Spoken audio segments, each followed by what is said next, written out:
नमस्कार, आप देख रहे हैं प्रदेश का सबसे भरोसेमंद news channel India news Uttar Pradesh Uttarakhand और मैं हूं आपके साथ आयुष चित्रांश। देश में इस वक्त महंगाई की मार से आम जनता कराह रही है। सब्जी, पेट्रोल, डीजल, गैस सभी के दामों में लगातार इजाफा हो रहा है। आम आदमी के घर का बजट लगातार खराब होता जा रहा है।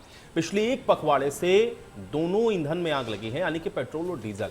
तभी तो पिछले 19 दिनों में डीजल करीब 6 रुपए प्रति लीटर महंगा हो चुका है और पेट्रोल भी इसके पीछे पीछे चल रहा है। 16 दिन में यह भी 4 रुपए 65 पैसे प्रति लीटर महंगा हुआ है। अब उत्तर प्रदेश में जहां पर पेट्रोल 100 को पार कर चुका है, डीजल भी 100 का कांटा छूने को तैयार है। ऐसे में आम आदमी के सामने सबसे बड़ी चुनौती खुद को जिंदा रखने की है। अगर आने वाले दिनों में सरकार ने आम आदमी को राहत नहीं दी तो त्योहार तो छोड़िए, हर एक दिन टाइम का एक खाना खाने की नौबत आ जाएगी। और ऐसे में बड़ा सवाल यहां पर यह बनेगा कि लोगों को इस कमर तोड़ महंगाई से आखिर राहत कैसे मिलेगी।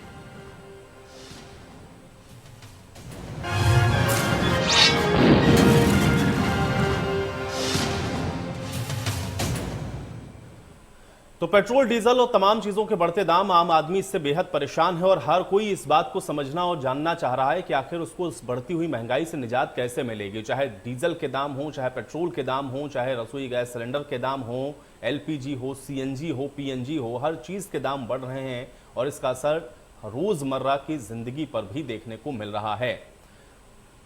अब ऐसे में सवाल इस बात का है कि आखिर जब 100 के पार पेट्रोल पहुंच रहा हो, डीजल भी 100 का कांटा छूने को तैयार हो, त्योहार का समय हो, तो फिर कैसे निजात मिलेगी इस महंगाई से? ये सवाल हर कोई पूछ रहा है। वादा किया था कि महंगाई कम करेंगे। प्रियंका गांधी का एक ट्वीट हम आपको दिखा रहे हैं और विपक्षी पार्टियां इसको लेकर के हमलावर हैं। चाहे समाजवादी पार्टी का हम जिक्र करें, चाहे कांग्रेस पार्टी का, सभी पार्टियां लगातार महंगाई को लेकर के सवाल उठा रही हैं और ये पूछ रही हैं सरकार से कि आखिर जिस महंगाई से निजात दिलाने का वादा जनता से कर सत्ता में आए, आखिर अब ये महंगाई क्यों बढ़ रही है और ये महंगाई कम कैसे करेंगे, ये सवाल भी है। एक तो चुनाव सर पर है, इसलिए भी एक बड़ा मुद्दा है विपक्ष के पास में महंगाई का, और महंगाई जिस तरह से बढ़ रही है उससे आम आदमी निश्चित तौर पर परेशान है और कैसे इस बढ़ती हुई महंगाई से उसको निजात मिले, हर कोई ये सरकार से जानना और समझना चाह रहा है कि आखिर जब हर चीज़ में इजाफा हो रहा हो, हर चीज़ के दाम बढ़ रहे हो, तो फिर उसको राहत के नाम पर आखिर सरकार क्या देगी और किस तरीके से उनको राहत पहुंचाएगी, ये सवाल सबके जहन में है। सब्जियों के दाम हो, खाद्य पदार्थ या अन्य सामग्री के दाम हो, सिलेंडर, घरेलू गैस, सीएनजी हो, पीएनजी हो, इन सब के दाम बढ़ रहे हैं। और पेट्रोल डीजल तो आप देख रहे हैं कि रोज़ाना उसमें कुछ ना कुछ इजाफा ज़रूर होता है और यही वजह है कि पेट्रोल तो 100 को भी पार कर रहा है। 100 का आंकड़ा पार कर चुका है पेट्रोल, और डीजल भी अब 100 के आंकड़े को छूने वाला है। और पेट्रोल और डीजल की बढ़ती कीमतें सीधे तौर पर जो आपकी डेली इस्तेमाल होने वाली चीज़ें हैं या जो दैनिक दिनचर्या में आप इस्तेमाल करते हैं, उन सब के ऊपर इसका सीधा इफेक्ट पड़ता है, क्योंकि ट्रांसपोर्टेशन कॉस्ट जैसे ही बढ़ती है सभी चीज़ें महंगी हो जाती हैं। और एक बड़ा कारण इसके पीछे पेट्रोल और डीजल के बढ़ते हुए दाम हैं, लेकिन अभी इसके पास या इसको कैसे रोकेंगे इसका जवाब किसी के पास नहीं है। सत्ता पक्ष के पास इसका जवाब नहीं कि महंगाई को आखिर कैसे रोक पाएंगे, कैसे निजात दिलाएंगे आम जनता को। एक तरफ जहां महंगाई से आम लोग, आम जनमानस परेशान है, वही लगातार कच्चे माल और सब्जियों के दाम आसमान छू रहे हैं। आपको बता दें, प्याज 50 के ऊपर पहुंच चुका है, टमाटर की कीमत 80 पर है और यहाँ पे जितने भी सब्जियां देखें, मटर है, मिर्चा है, लौकी है, गोभी है, जो भी आप देख रहे हैं यहाँ पर जो हरे कच्चे जो सब्जियां हैं, उसके जो दाम है वो आसमान छू रहे हैं। लगातार बढ़ते दाम की वजह से हम आम जनमानस की थाली से सब्जी गायब हो चुके हैं। हम यहाँ पर सब्जी विक्रेता से बात करते हैं। भाई साहब, लगातार सब्जियों के दाम बढ़ते जा रहे हैं, इस पर कोई अंकुश नहीं लग रहा है। क्या लगता है, हर साल इसी तरह प्याज टमाटर के दाम बढ़ जाते हैं?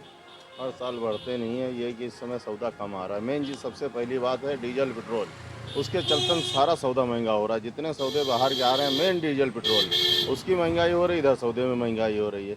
और कुछ सब्जी की पैदावारी कम है, कुछ की वजह से इसकी वजह से रेट महंगा है। लेकिन हर साल प्याज के दाम बढ़ जाते हैं, बताया जाता है जमाखोरी की वजह से हर साल ये काम होता है। क्या लगता है आपको कि वास्तव में कुछ?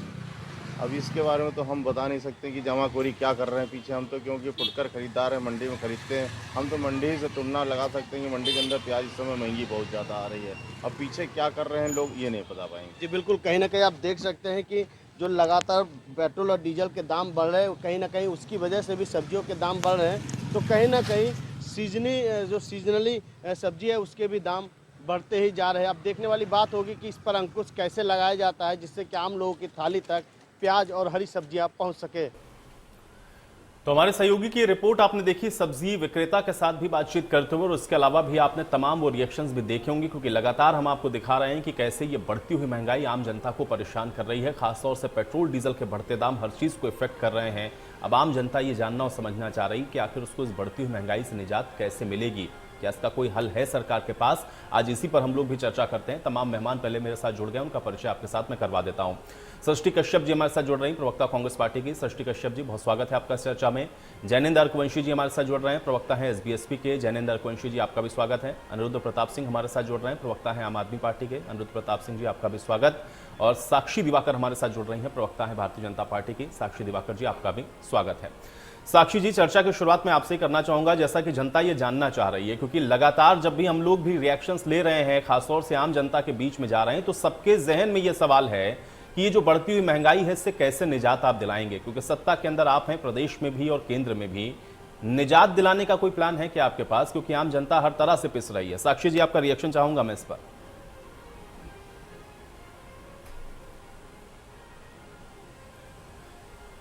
साक्षी जी, एक बार अपना माइक अनम्यूट कर लें आप। हेलो जी। हेलो जी। मैं ये बोल रही थी, जब से भारतीय जनता पार्टी ने सरकार बनाई है, चाहे केंद्र में 2014 की बात कर लीजिए या उत्तर प्रदेश में 2017 के, हम लगातार जनता के लिए ही कार्य कर रहे हैं।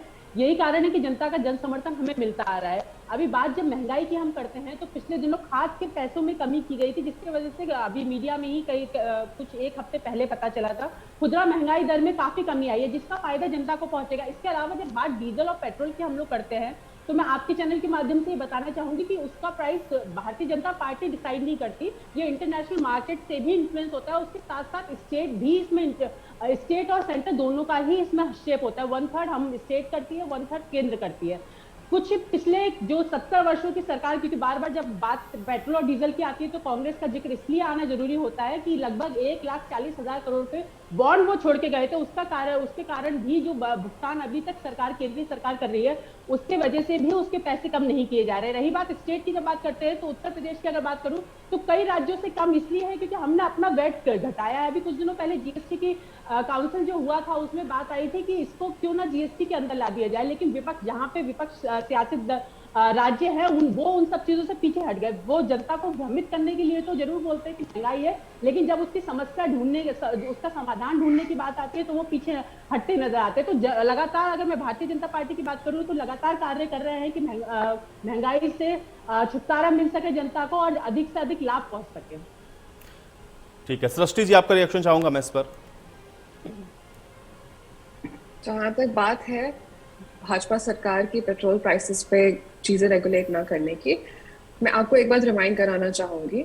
भाजपा सरकार ने, धर्मेंद्र प्रधान ऑयल मिनिस्टर ने ये बात कबूली है कि 459% इंक्रीज हुआ है पिछले 7 सालों में पेट्रोल और डीजल में जितना टैक्स कलेक्शन है।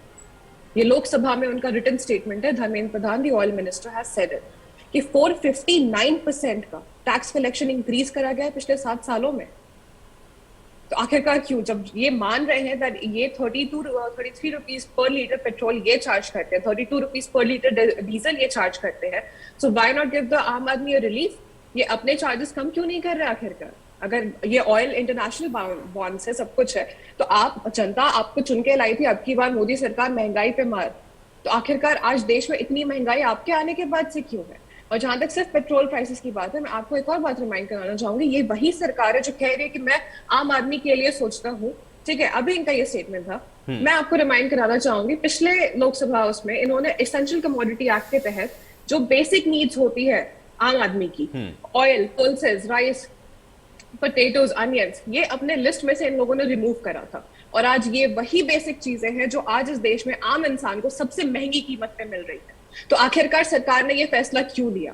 क्यों आम आदमी ही भुगते सारी चीजों को, जब इस देश में 45 इयर्स का ऑल टाइम हाई है अनएम्प्लॉयमेंट, जब इस देश के पास गाँव के पास नौकरी नहीं है, जब उनके घर में खाने को पैसे नहीं है 2 वक्त के, तो आखिरकार ऐसा ये किसके लिए काम करे? बिकॉज ये हमें समझना पड़ेगा। आप कहते हैं कि आप आम आदमी के लिए काम करते हैं, लेकिन इस देश में अडानी 1000 करोड़ पर डे कमाता है।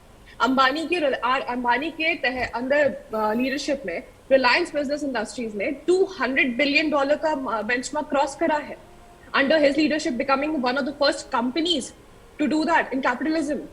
कि आखिरकार ये आम आदमी के लिए काम कर रहे हैं या अपने कुछ खास दोस्तों के लिए काम कर रहे हैं? We have to understand that कि आखिरकार जब ये आम आदमी की बात करते हैं, हमारे घर में हमारा तेल 250 रुपए लीटर पहुंच गए, पेट्रोल प्राइसेस आप छोड़ दीजिए, घर की उत्तर प्रदेश की औरतों की मैं बात कर रही हूँ, जब खाने का तेल 250 रुपए प्रति लीटर है, जब LPG इनका सब्सिडी सब कुछ करने के बाद भी 1000-1200 रुपए अगर हमें मिलता है गैस सिलेंडर, उसके बाद हमारा आलू प्याज 80 रुपए, टमाटर 80 रुपए किलो अगर हमें मिल रहा है, तो एक आम औरत क्या करे इस देश में, इस प्रदेश में क्या करे? आखिरकार किसको अकाउंटेबल होल्ड करे? तो आप ये कह के बच नहीं सकते कि ये सरकार आम जनता के लिए काम करती है, बिकॉज चीजें रिटन में प्रूफ है आपके सामने कि आम जनता 13.9% आपका जो है अनएम्प्लॉयमेंट रेट बढ़ा है यहाँ पे, ठीक है, 13.9% ऑल टाइम हाई है 45 इयर्स का।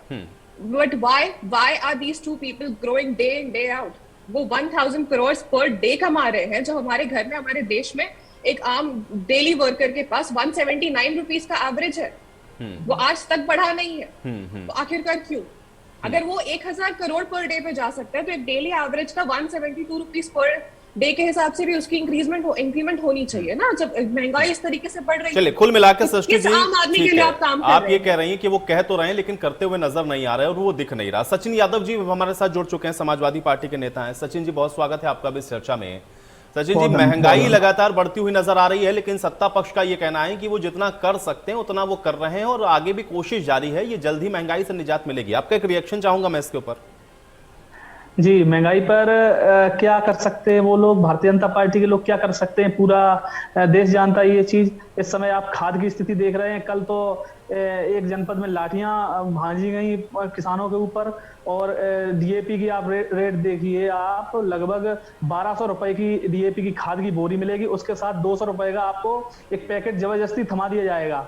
किसान 1200 रुपए की, 600 रुपए से 1200 रुपए की कम से कम खाद खरीद रहा है, और उसके बाद लगातार आप देखिए जबरदस्ती उसको एक पैकेट पकड़ा दिया जाता है कि ये तो लेना ही पड़ेगा आपको। और खाद की इतनी कमी है पूरे प्रदेश में, किसान मरा जा रहा है। ऊपर से आप डीजल का देख लीजिए, पेट्रोल का देख लीजिए, किसी भी चीज में आप महंगाई कम होने का कोई नाम नहीं ले रही है। और ऊपर से लाठियां जो किसानों पड़ रही है, इसकी तो निर्ममता और बर्बरता देखकर आंख में आंसू आ जाते। अनिरुद्ध जी, आपका भी रिएक्शन चाहूंगा। जी, जय हिंद। सबसे पहले तो आयुष भाई और एवं इंडिया न्यूज का आभार इस ज्वलंत मुद्दे पे, जनता से जुड़े हुए मुद्दे पर डिस्कस करना। जैसा आपको और हम सबको पता है कि भाजपा दोगली सरकार इस नारे के साथ आई थी कि बहुत हुई महंगाई की बात, अब की बार मोदी। पर इस दोगली सरकार ने अपना नया नारा बना दिया है कि अब महंगाई के द्वारा डेली होगा आम जनता पर अत्याचार, क्योंकि आपने चुनी है झूठी सरकार। सिर्फ अंबानी अडानी का होगा बेड़ा पार, भाड़ में जाए आम जनता के अधिकार। मैं आपको बताना चाहूंगा कि जो स्मृति ईरानी उस समय घरेलू गैस के दाम बढ़ने पर इतना हल्ला कर रही थी, पूर्व प्रधानमंत्री वगैरह को जो है चूड़ियां भेज रही थी, आज वो स्मृति ईरानी अगर होती तो मुझे लगता है मोदी जी की चूड़ी की दुकान खुलवाती और उनको इतनी चूड़ियां भेजी जाती कि मोदी जी शर्मोशार हो जाते। पर मुझे लगता है ना वो मोदी जी की सरकार बन पाई है, जिन्होंने बोला था कि आम आदमी के ऊपर जो महंगाई का अत्याचार हो रहा है वो मोदी सरकार मिटाएगी। साथ ही मैं कुछ आंकड़े आपके साथ बांटना चाहूंगा कि सरसों की तेल में 38% इजाफा हुआ है, चीनी में 11% का इजाफा हुआ है, सूरजमुखी तेल में 30% का, और सब्जियों में भी बहुत महंगाई आई हुई है। इसी तरीके से जहां एक तरफ आम जनता की जो जेब है उस पर डकैती डल रही है, वहीं पर जो है अंबानी अडानी जी की संपत्तियों में जो ये दुखद कोरोना काल आया था, उस कोरोना काल में भी उनकी संपत्तियों में इजाफा हुआ और आज भी उनकी संपत्तियों में इजाफा हो रहा है। मैं ये पूछना चाहूंगा मोदी जी से और जो हमारे देश के चौकीदार स्वयं को कहते हैं प्रधान सेवक जी से, मैं पूछना चाहूंगा कि नेपाल जैसा देश जो हमसे पेट्रोल डीजल लेता है उसके अपने देश में डीजल 65 रुपए है, पेट्रोल 70 रुपए।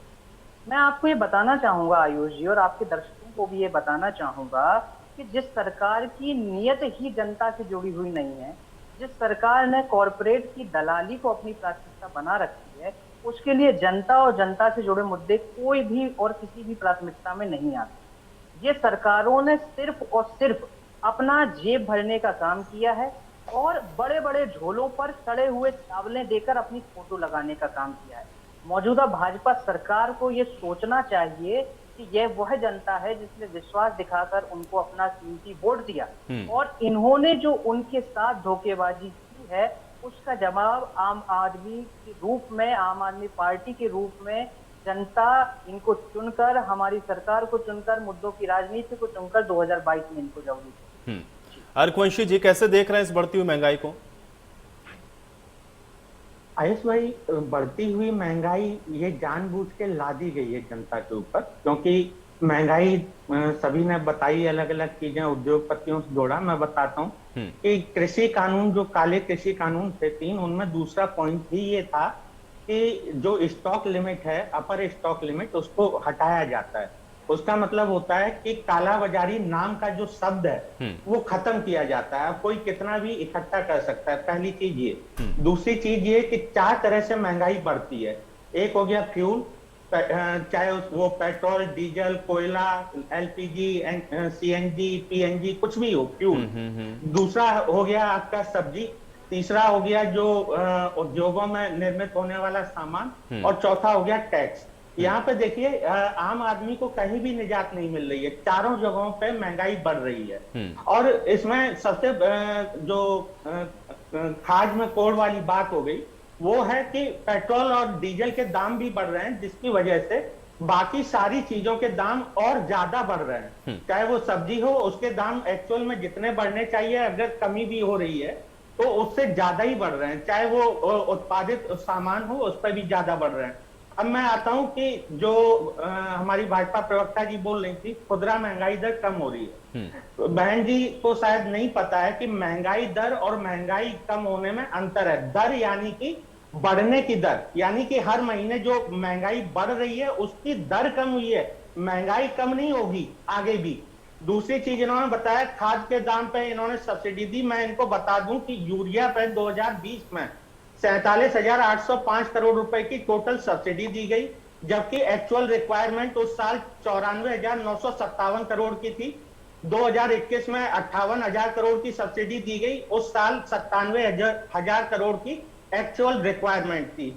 इन्होंने तीसरी चीज बताई, पेट्रोल और डीजल के 1,40,000 करोड़ के बॉन्ड।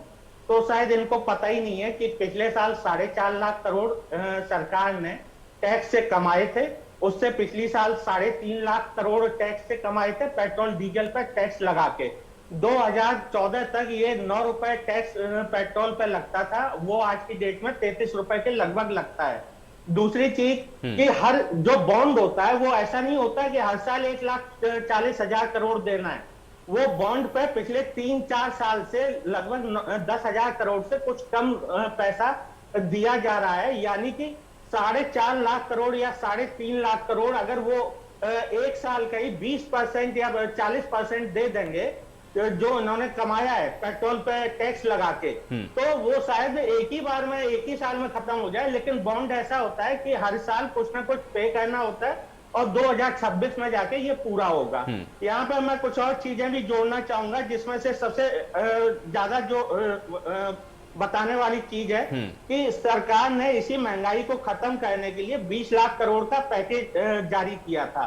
उसमें से केवल 1 से 1.5 लाख करोड़ रुपया आम आदमी की जेब में इनडायरेक्ट वे में पहुंचा है। बाकी सारा जो पैकेज है अगले 5-6 साल के अंदर इनके उद्योगपति मित्रों के जेब में पहुंच जाएगा, जिसमें 4.5 लाख करोड़ से 5 लाख करोड़ इनकी जेब में पहुंच चुका है। इन्होंने ये नहीं बताया कि जो ओवरऑल नौकरी करने वाले लोग थे उनकी तादाद 45.7 करोड़ लोग थी 2014 तक, 2011 के आंकड़ों के हिसाब से, और 2021 में ये आंकड़ा 36 करोड़ लोगों पर पहुंच गया है। यानी कि लगभग 8 करोड़ लोग आपके नौकरी से हाथ धो बैठे हैं। ये वो आंकड़ा है कि अगर आप ये भी कहें कि क्रय शक्ति कम हो गई, तो ये वही क्रय शक्ति इसी को कहते हैं कि जब लोगों की नौकरी चली गई, उनके पास सामान खरीदने को नहीं है। महंगाई देखिए दो तरह से आती है, एक अच्छी महंगाई होती है, एक बुरी महंगाई होती है। अच्छी महंगाई वो होती है जिसमें महंगाई के साथ साथ जो व्यक्ति है उसकी इनकम भी बढ़े, यानी आय बढ़े। और दूसरी महंगाई होती है बुरी महंगाई, जिसको हम कहते हैं वो होती है कि महंगाई तो बढ़ रही है, लेकिन महंगाई का जो महंगाई के साथ इनकम है, जो आय है, वो नहीं बढ़ रही है। पिछले 40 साल के अंदर सबसे कम क्रय शक्ति आज की उपभोक्ता की हो गई है, और इसीलिए ये महंगाई से जो परेशानी है वो साफ तौर पे नजर आ रही। चलिए साक्षी जी आप जवाब दें। जी, मैं ये बताना चाहूंगी अभी जिनेंद्र प्रताप जी को कि उन्होंने ये तो बता दिया कि 1,40,00,000 करोड़ का बॉन्ड था और उसमें से 10,000 दिया जाता है। वो मैं ये बताना साथ में जरूरी समझती हूँ, वो इंटरेस्ट अमाउंट है। कैपिटल अमाउंट जो है, प्रिंसिपल अमाउंट जो है वो अलग है। ये जो 10,000 करोड़ की आप बात कर रहे हो, ये उस पर इंटरेस्ट जा रहा है जो कि 2024 तक वो तो जाएगा ही जाएगा, उसके साथ में हमें प्रिंसिपल अमाउंट भी पे करना है। तो ये भी थोड़ा वेरीफाई कर लीजिए, क्योंकि कुछ नहीं जा रहा है। हर साल केवल 9,700 करोड़ रुपया जा रहा है, और 2026 में 1,34,000 करोड़ रुपया जो लगभग 10,000 करोड़ पे रुपया करना जा रहा है, वो इंटरेस्ट जा रहा है, जो ब्याज दर साक्षी जी कुछ भी जा रहा हो, मैं कह रहा हूँ 6 साल में सरकार ने केवल 60,000 करोड़ रुपया दिया है। 6 साल के अंदर पेमेंट 60,000 करोड़ रुपया दिया है। उसके अलावा प्रिंसिपल अमाउंट 2026 में 1,34,000 करोड़ रुपया जाएगा। लेकिन पिछले 2 साल के अंदर सरकार ने 8 लाख करोड़ रुपया पेट्रोल डीजल के ऊपर कमा लिया है, टैक्स लगा के, पिछले 2 साल के अंदर। उसमें कोरोना महामारी का वो जनता को उतना भ्रमित करिए जितना जनता भ्रमित हो सके, जो चीज सही है उतना भ्रमित करिए। मुझे डेटा दिखा दीजिए कि सरकार ने पिछले देखिए, आपने जब अमाउंट, मैं अभी दिखा देता हूँ आपको 10 मिनट के अंदर। सरकार वेरीफाई 775 करोड़ रुपया पेमेंट कर रही है। सुन लीजिए, आप एक बार ये वेरीफाई कर लीजिए, जो 10,000 करोड़ रुपए बात हो रही है वो इंटरेस्ट अमाउंट है।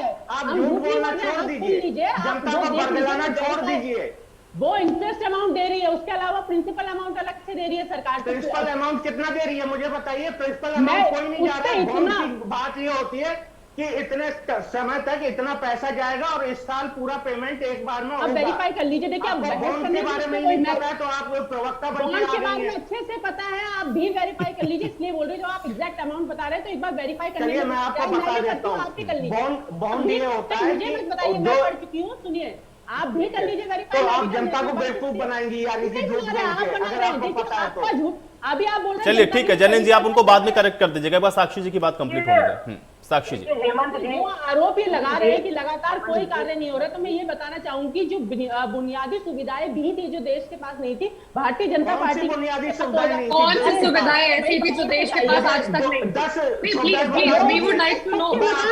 शौचालय नहीं थे, कई घरों में 2 करोड़ 67 लाख का वादा किया था, केवल अभी तक 45 लाख मकान दिए प्रधानमंत्री आवास योजना के अंतर्गत। लगातार दे रहे हैं।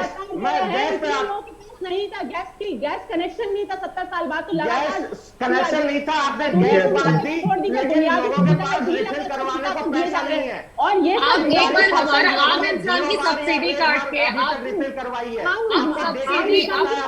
चलिए एक एक करके देखिए, इस तरीके से सवालों की बौछार करेंगे तो उधर से कुछ जवाब नहीं आ पाएगा। एक एक करके पहले आप लोग सवाल आप लोगों ने पूछ लेना, अब उसका जवाब उधर से लेते हैं, फिर आप लोग सवाल पूछेगा। साक्षी जी, I would like to object on a statement that she made कि गैस कनेक्शन नहीं था लोगों के पास। आज तक 70 सालों में जो चीज नहीं हुई वो आपने कर दिया। आम इंसान की नहीं, आपने सब्सिडी काटी आम इंसान की, जो आपने गैस उज्ज्वला योजना के नाम पे दूसरे लोगों को दी। ठीक है, हमने भी दी। एक मिनट सुन लीजिए, पहले आप सुन लीजिए, पहले आप बोलिए। आपने सब्सिडी काट के आम इंसान, आपने जो गरीब तबके का इंसान था उसको आपने गैस उपलब्ध कराई, बहुत अच्छा करा आपने। उसके बाद गैस कितने लोग वापस रिफिल कराने गए? 1200-1000 रुपए के रेट पे कितने लोग वापस गए? इसका डेटा है आपके पास? लगातार सब्सिडी काट के जो भी पात्र व्यक्ति है उसको गैस सिलेंडर रिफिल करने के लिए भी सब्सिडी दी जा रही है। बात इसमें हो रही है कि सरकार ने इसमें किया क्या?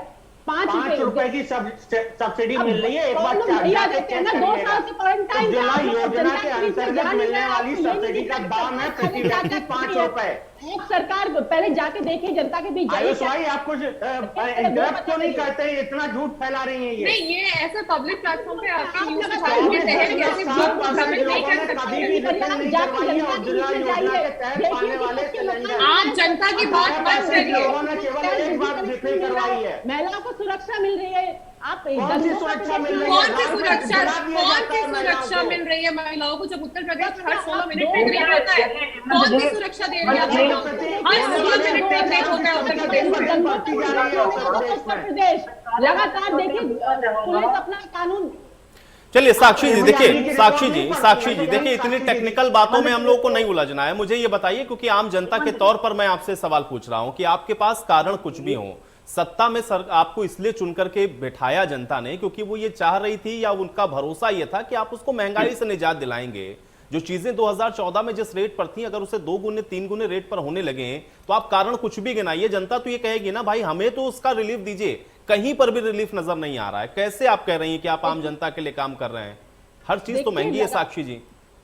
महंगाई की अगर आप बात कर रहे हैं तो मैं ये बताना चाहूंगी उसके लिए हेमंत जी, मैं भाजपा की जनता पार्टी, उसके अलावा जो अभी तक बेसिक अनिरुद्ध जी, साक्षी जी की बात कंप्लीट हो जाने दें पहले, फिर आप सवाल पूछें। साक्षी जी ठीक है। साक्षी जी मुझे ये बताइए ना कि पेट्रोल के भाव बढ़ रहे हैं, कम हो नहीं रहा।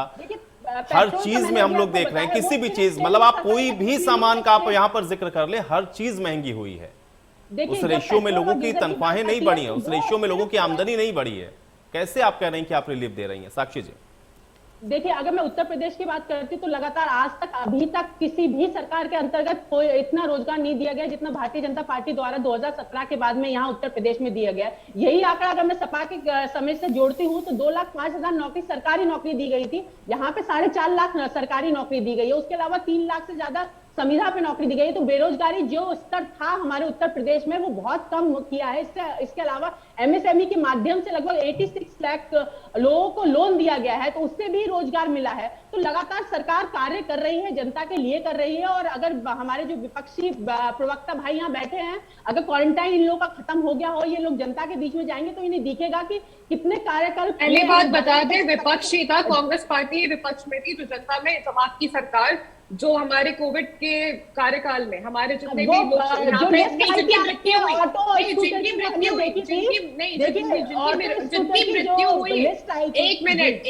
जिनकी मृत्यु हुई कोविड काल में, ये विपक्ष ने और पूरे देश ने देखा था किस तरीके से उत्तर प्रदेश सरकार ने उनकी लाशों को गंगा किनारे रेत में दबाया। ठीक है, तो आप कृपया करके जनता की बात, क्वारंटीन की बात आप मत करिए, क्वारंटीन की बात आप मत करिए जनता की, आप बिल्कुल बात मत करिए क्वारंटीन की बात। आपके भाजपा के, अगर आप भाजपा की नेता, आप सुनिए पहले, आप सुन लीजिए पहले, सुनिए। आपने विपक्ष की बात करी, आपने विपक्ष की बात करी, अब विपक्ष की बात सुनिए। विपक्ष की बात करी है तो विपक्ष की बात आपको सुननी पड़ेगी। आप क्वारंटीन में बोलते हैं जनता के, जब इंडिया में कार्य कर रहे हैं, इंडिया में जब दूसरे, एक सेकंड मैडम एक मिनट, विपक्ष की बात करी है तो कृपया करके मुंह बंद करके सुन लीजिए, धैर्य रखिए, धैर्य रखिए। चलिए, अब आप लोग के आरोप प्रत्यारोप के बीच में छोटे से ब्रेक के लिए यहाँ पर रुकते हैं और ब्रेक के बाद इस महंगाई पर चर्चा को थोड़ा और आगे बढ़ाएंगे।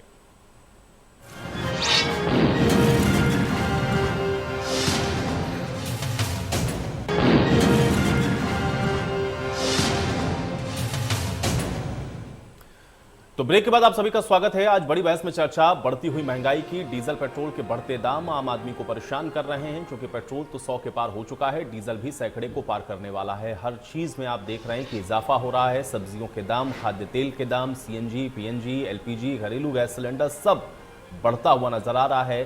त्योहार का भी सीजन है और आम आदमी इस समय अब सिर्फ और सिर्फ एक सवाल पूछ रहा है सत्ता पक्ष से कि आखिर उसको इस बढ़ती हुई महंगाई से निजात कैसे मिलेगी। सत्ता पक्ष के पास क्या इसका कोई जवाब है? आज ये जवाब हम भी तलाश रहे हैं। बड़ी बहस में एक बार फिर से वापस लौटते हैं इन्हीं तमाम सवालों के साथ। सभी मेहमान मेरे साथ बने हुए हैं। अनिरुद्ध जी, क्या पूछना चाह रहे थे आप? जी, मैं भाजपा की प्रवक्ता महोदया ने एक बात नहीं था बिल्कुल, मैं इस बात से सहमत हूँ इनकी कि पहले बहुत कुछ नहीं था। मैं बताना चाहूंगा पहले क्या नहीं था। पहले कुपोषण पे जो आज नीचे का पायदान है वो नहीं था। पहले दलितों सवर्णों सारी लोगों के ऊपर इतना अत्याचार नहीं था। पहले से पुलिस द्वारा किसी भी व्यापारी को मार दिया जाना ये नहीं था। पहले लाशों का अंबार नहीं था नदी किनारे। पहले वेंटिलेटर और चिकित्सकीय उपकरणों के नाम पे घोटाला नहीं था। पहले इतनी महंगाई नहीं थी, औरतों के नाम पे अत्याचार था, और तो और जल के नाम पे घोटाला, और हमारे श्री राम के नाम पे भी घोटाला, श्री राम के नाम पे भी घोटाला नहीं था। मैं भाजपा की प्रवक्ता महोदय को बताना चाहूंगा, आप बिल्कुल ठीक कहा, ये नहीं था। और जब से भाजपा का कार्यकाल आया है तब से आम जनता के ऊपर, इस देश के ऊपर, इस देश की जनता के ऊपर अत्याचार नहीं था, और भारतीय जनता पार्टी ने सारे अत्याचारों का नया रिकॉर्ड बनाया। साथ ही मैं बताना चाहूंगा कि अभी बीच में किसान बिलों की भी बात छिड़ी। मैं इस बात से पूर्ण रूप से सहमत हूं, और आज 700 से ऊपर किसान अपनी शहादत दे चुके हैं। लखीमपुर जैसा कांड हो चुका है, उसके बावजूद भी अंबानी अडानी रूपी पट्टी जो हमारे माननीय प्रधानमंत्री की आंखों पर बंधी हुई है, उनको मजबूर कर रही है कि वो कोई भी जनता हित, किसान हित की बात ना करें। और आज उसी का नतीजा है जो इन्होंने जमाखोरी को इतना बढ़ा दिया है, महंगाई, डीजल पेट्रोल को इतना बढ़ा दिया है, जिसकी मार आम जनता को झेलनी पड़ रही है। क्या अंबानी अडानी के निजी सुख और निजी फायदे जनता के फायदों से बड़े हो गए हैं? मैं ये पूछना चाहता हूं भाजपा की प्रवक्ता महोदया। सचिन जी, विपक्ष के ऊपर चूंकि हमलावर होते हुए ये बात कही गई अभी यहाँ पर साक्षी जी की तरफ से, और ये कह रहे थे कि आप लोग तो अपने विपक्ष की भूमिका को भी निभा नहीं पाए, अब आप जनता के बीच में जाइए, वो आपको बताएगी कि उसके लिए भारतीय जनता पार्टी क्या काम कर रही है। मैं चाह रहा हूं इसका जवाब दें आप। भारतीय जनता पार्टी के विधायक और सांसद जा रहे हैं तो उनका वीडियो तो आता है लगातार, उनका वीडियो आता है, कोई चप्पल लेके रेद रहा है, कोई जूते लेके रेद रहा है, इन्हें इनकी रिदाई हो रही है चारों तरफ से। कोई भी जनप्रतिनिधि भाजपा का जाने के लिए क्षेत्र में तैयार नहीं है। और अभी पिछले दिन कुछ दिन पहले एक ऑडियो आया था, लखनऊ के कोई विधायक थे उनका, तो कोई उनसे पूछ रहा था कि आप क्षेत्र के हालचाल बताइए, लोग आपके पास आते होंगे, ये वो, तो वो कह रहे नहीं अब कोई नहीं आता है, कोई नहीं आता है, मेरी कोई सुनता नहीं है। तो जब जनप्रतिनिधियों की ये स्थिति है तो आप आम जनता की क्या स्थिति होगी इस प्रदेश में? जैसा कि अभी हमारे साथी एक प्रवक्ता जी बोल रही थी कि पूरे प्रदेश में ऐसा भय का माहौल बना हुआ है, और आप लगातार न्यूज चैनलों के माध्यम से आप देखिए, सोशल मीडिया के माध्यम से देखिए, लगातार पता चलता रहता लोगों को। पिछले पंचायत चुनाव में क्या हुआ, महिलाओं की सुरक्षा की बात कर रही थी हमारी अभी प्रवक्ता जी कह रही थी, भाजपा की प्रवक्ता कह रही थी कि महिलाओं की सुरक्षा, लोगों की महिलाओं की साड़ियां तक नहीं बची, महिलाएं चीख चीख के चिल्ला के कह रही थी कि बचाओ बचाओ की आवाज आ रही। चारों तरफ तहस नहस कर दिया पूरे प्रदेश को, और ऐसा इन्हें तो सवाल करने का कोई अधिकार ही नहीं है, और कुछ कह ही नहीं सकते ये लोग। तो ये जनता में ये लोग जाएंगे तब इन्हें पता चलेगा, और लगातार जा रहे हैं, इनका जवाब मिल रहा है इन्हें, और आगे मिलेगा आगे भी इन्हें। ठीक है सृष्टि जी, एक सेकंड, साक्षी जी आप सबका जवाब दीजिएगा, पहले मैं एक एक सवाल और लेता हूं। साक्षी जी आप जवाब दीजिएगा, लेकिन सृष्टि जी मुझे ये बताइए, क्योंकि बार बार जब बात आती पेट्रोल डीजल की तो ये कहा जाता है कि आप लोग जो ऑयल बॉन्ड को लेकर के आए उसकी वजह से हम उसका रीपेमेंट या उसके इंटरेस्ट में हमारा इतना पैसा जा रहा है, जिम्मेदारी आप लोगों के ऊपर डाल दी जाती। पहले इस चीज को थोड़ा सा क्लैरिफाई करें, फिर साक्षी जी की बात का जवाब दें। सृष्टि जी, मैं ये बात आपको बोलना चाहूंगी कि हमारे साथी पैनलिस्ट जैनेन्द्र जी ने काफी अच्छे से एक्सप्लेन करा था कि ये जितना 10,000 करोड़ अगर ये पेमेंट कर रहे हैं तो ये इन्होंने 8 लाख करोड़ रुपए 2 साल में करवाए। तो ये एक प्रोसेस है, और ये सिर्फ एक सरकार का नहीं होता, ये हर आने जाने वाली सरकार का ब्लेड रहेगा। सेकेंड ऑफ ऑल, मैं आपसे बात करना चाहूंगी उत्तर प्रदेश में महिला होने के नाते, महिला सुरक्षा की जहां तक बात है, ये वही राज्य है, ये वही प्रदेश है, ये वही सरकार है जहां पे एक लड़की की चिता को आग लगा दी जाती है उसके घर वालों को अंदर बंद करके। ये वही प्रदेश है जहां पे औरतों का चीरहरण हो जाता है एक चुनाव के नाम पे। ये वही प्रदेश है जहां हर 16 मिनट पे एक रेप होता है, और ये data, that is not something I made up. तो ये वही प्रदेश है जहां पे मिशन शक्ति फेज 1, फेज 2, फेज 3 लॉन्च किया जाता है, लेकिन आखिरकार वो चीजें जमीन तक पहुंचती नहीं। ये वही प्रदेश है जहां पे 250 रुपए लीटर एडिबल ऑयल मिलता है, सरसों का तेल आपको मिलता है एक औरत को। ये वही प्रदेश है जहां पे 1200 रुपए के हिसाब से LPG मिलता है एक औरत को जो घर में खाना बना रही। तो ये वही प्रदेश है जहां पे महंगाई की जो मार है, अनएम्प्लॉयमेंट जो है, वो सबसे ज्यादा अगर कोई झेल रहा है तो वो इस प्रदेश की महिलाएं झेल रही है, इस पूरे देश के लोग झेल रहे हैं। आप एक्सप्लेन क्यों नहीं कर पा रहे आखिरकार ये कुछ चीजें जो हमारे सारे विपक्ष के लोग एक साथ उठा रहे हैं कि आखिरकार जब एक कॉमन एक लेबर थी minimum wage 178 rupees per day के हिसाब से आज तक नहीं इंक्रीज हुई इनके कार्यकाल में, वही अंबानी की 1000 करोड़ पर डे कैसे हो गई मिनिमम इनकम? आप ये क्यों नहीं एक्सप्लेन कर पा रहे? जब इस देश में कोरोना काल जैसी महामारी चल रही थी, जब आम इंसान की नौकरियां छूट गई, डेटा है कि 20,000 रुपए एवरेज तनख्वाह में कमी आई है एक आम इंसान की, 20,000 रुपीज डिक्रीज हुए हैं उसकी सैलरी में से आम इंसान की। तो ये वही देश है जहां पे रिलायंस इंडस्ट्रीज $200 बिलियन का बेंचमार्क क्रॉस कर जाने वाली पहली कंपनी बनती है। आखिरकार कैसे, आखिरकार क्यों? ये जितनी भी सरकार की पॉलिसियां रही हैं उससे आम इंसान को हर दिन क्यों इफेक्ट पड़ रहा है, वो भी इन नेगेटिव वे। जब आपकी प्रोमिसेस थे कि आपके आने के बाद महंगाई पे आप सबसे बड़ा एक्शन लेंगे, तो आखिरकार महंगाई पे आपने एक्शन लिया, लेकिन आपने दोस्तों के लिए एक्शन लिया, और आपने एक्शन इस तरीके से लिया कि आज आम इंसान जो है इस देश का वो सबसे ज्यादा सफर कर रहा है। और जहां तक विपक्ष की बात की ब्रेक के पहले, मैं एक बात आपको क्लैरिफाई करना चाहूंगी। कोविड टाइम में, ठीक है, दूसरी कंट्री की एम्बेसी ने अगर जिससे मदद मांगी, वो इस देश की सरकार से मदद नहीं मांगी थी, वो कांग्रेस पार्टी से मदद मांगी थी। SOS IYC का हैशटैग सबसे ज्यादा मदद मांगने वाला हेल्पलाइन चैनल बना था ऑन ट्विटर को, COVID beds, hospitalisation, plasma donation. तो कृपया करके आप इन चीजों को झुटला नहीं सकते कि आगे सेकेंड वेव था, उत्तर प्रदेश की बात हो रही है ना, सेकेंड वेव था, बेटर प्रिपरेशन हो सकती थी। आप जाके ऑक्सीजन प्लांट्स की इनॉग्रेशन करते हैं, जो कि आपके पास पूरा टाइम था in the first wave to prepare for it. आज क्यों, एक हिंदू होने के नाते, एक महिला होने के नाते, मुझे देख के बहुत बुरा लगा कि जब हमारे उत्तर प्रदेश में गंगा किनारे वहां पे नदियों के बगल में लाशें बिछी हुई थी, ऊपर से देख वो फोटोज मुझे देखनी पड़ी, वो देख के मेरा हृदय कांप गया कि भाई वहां पे नदियों में लाशें तैर रही हैं जिसपे चीलों कौवे बैठे हुए। ये हमारा इनका राज रहा है उत्तर प्रदेश में। आखिरकार क्यों? जो जिंदा इंसान को ये नहीं प्रोवाइड कर पा रहे हैं चीजें, ठीक है, तो ये मृतक को एक शोभा, ठीक है, चलिए जैनेंद्र जी, ठीक है जैनेंद्र जी। आयुष भाई, मैं बताना चाहूंगा कि महंगाई देखिए जो भी बढ़ रही है वो तो खराब है ही, और उसके खराब का कारण भी आप चर्चा में निकल के आ गया है कि सरकार की जो जिम्मेदारियां होती हैं वो उनसे भागती रही है पिछले 4.5 साल में, और केंद्र सरकार 7 साल से ये केवल चुनावों में व्यस्त रही है। और अगर मैं उत्तर प्रदेश की बात करूं तो जैसे योगी जी दावा करते थे कि 95,000 रुपए प्रति व्यक्ति आय पहुंच गई है, वो आज की डेट में एक्चुअल में 65,000 रुपए प्रति व्यक्ति आय है, जो कि एक्चुअल में होनी चाहिए थी आज की डेट में 1,35,000 रुपए प्रति व्यक्ति आए। तो उत्तर प्रदेश को इसी से समझा जा सकता है। दूसरी चीज कि केंद्र सरकार ने पिछले 6 साल के दौरान लगभग 8 लाख करोड़ रुपया उद्योगपतियों का माफ किया है, लेकिन आम जनता के खाते में डालने के लिए उसके पास पैसा नहीं है, क्योंकि उसने जो सब्सिडी थी 2014 तक जो टोटल सब्सिडी भारत देश के हर नागरिक को मिला के मिलती थी, आज वो सब्सिडी 1/4 रह गई है।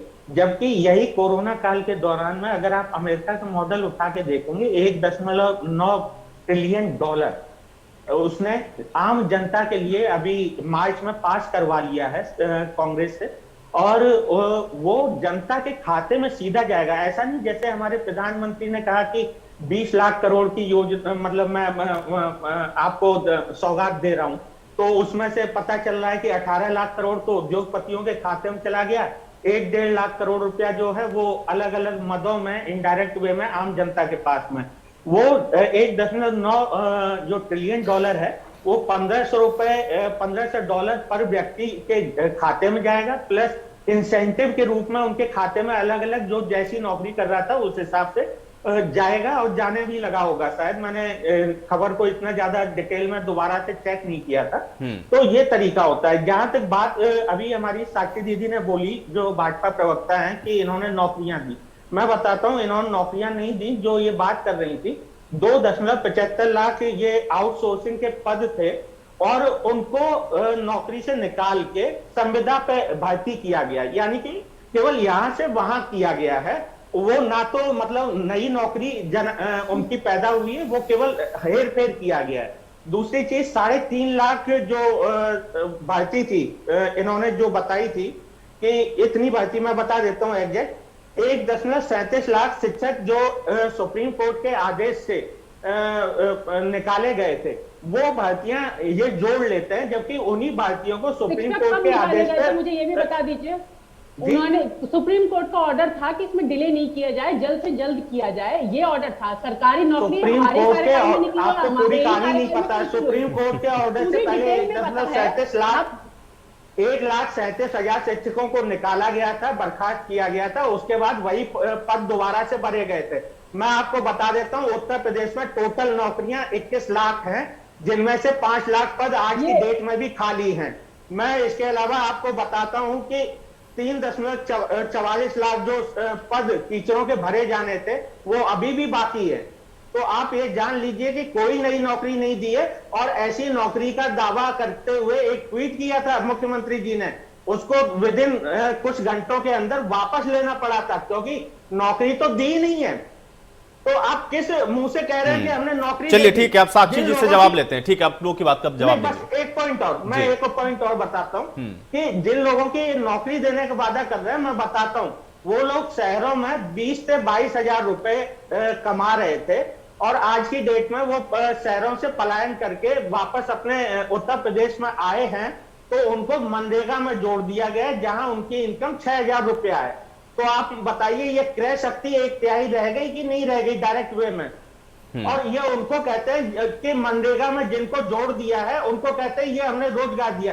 ये रोजगार कैसे देते हैं कि मैंने पकौड़ा तलवाने की दुकान खुलवा दी, ये रोजगार हो गया। चलिए ठीक है, आप जवाब लेते हैं। ठीक है, चलिए अब जवाब ले लेते हैं। साक्षी जी जवाब देंगे। शिक्षा की बात क्यों नहीं करते कि मैंने शिक्षा? ठीक है, चलिए ठीक है, चलिए जैनेंद्र जी अब देखिए बहुत सवाल है, साक्षी जी का जवाब लेते हैं। साक्षी जी देखिए, अभी इन्होंने कहां से आंकड़े प्रस्तुत किए, मुझे खुद ही नहीं मालूम कि कहां से शिफ्ट करके कहां नौकरी दे दी। मैं आपको बताना चाहूंगी, फिर से मैं कहूंगी आप वेरीफाई एक बार कर लीजिए। बताने को तभी तो आपको समझ में आएगा कि आंकड़े कहां से दिए मैंने। कि कहां नौकरी मैंने दी तो है, एग्जैक्ट एक फिगर दी है आपको और आप कह रही हैं वो झूठी है, तो आप सही फिगर दे दीजिए मुझे। आपको प्रियंका गांधी जी को भी ऐसी कुछ शिकायत थी, उसका जवाब माननीय मुख्यमंत्री जी द्वारा दिया गया। एक एक नौकरी का बताया गया, कौन कौन से डिपार्टमेंट में सरकारी नौकरी दी गई। सरकारी नौकरी से 1.5 लाख लोगों को निकाल दिया गया, पता ही नहीं है किसी को, बस आप ही को बताया अलग से आके कि उसको फिर भारतीय जनता पार्टी ने दोबारा रखा गया है। 2017 का ऑर्डर पढ़िए, 2017 का जो ऑर्डर है 139,000 हुई थी, उन्हीं पदों को सुप्रीम कोर्ट ने दोबारा से बोला था इनको जल्दी से जल्दी भरा जाए, उन्हीं पदों को भरा गया है।